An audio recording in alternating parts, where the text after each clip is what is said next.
Okay, so a couple of things there. The first thing, we might want to make these numbers reasonable, realistic for people. So $113 billion dollars is $1,200 per four-person family in the US. So that's what every family in the US is now spending $100 a month on the Ukraine war. Now there's an additional problem with that too, because Ukraine, by everyone's standards, including such reliable sources, let's say it has the New York Times, everyone knew perfectly well before we started flag waving how corrupt Ukraine was. And now $113 billion has been dumped into that economy with what I presume has been an extraordinary lack of oversight. And so my sense is strong that God only knows what proportion of that money has been funneled into truly reprehensible criminal enterprises. And if you think it's none of it, then you're naive beyond comprehension.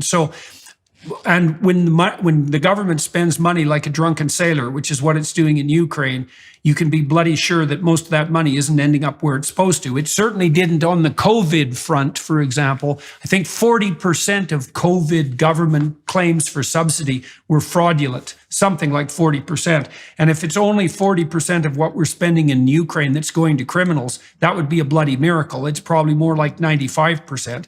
And then there's kickbacks to what Eisenhower described as the military-industrial complex, which he warned about back in, 1960, was it 3? Something like that. And a little earlier, pointing out close. Something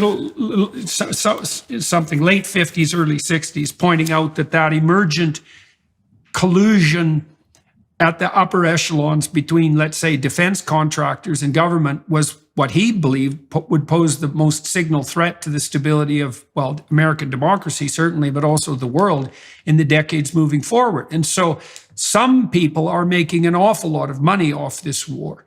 And that they might consider that extraordinarily advantageous in the short term. But we're facilitating criminal enterprises on a scale pretty much unheard of in the past.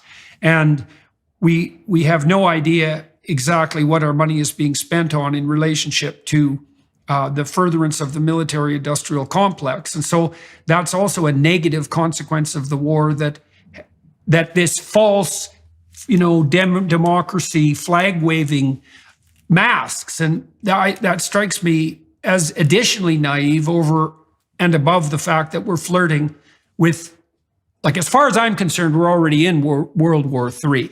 The issue is how far we're going to take it. The notion that this is a war between Russia and Ukraine, it's like, is there anybody who believes that? And then you also pointed out something that people should be jumping up and down and screaming about in the United States, which is that, there's no declaration of war here.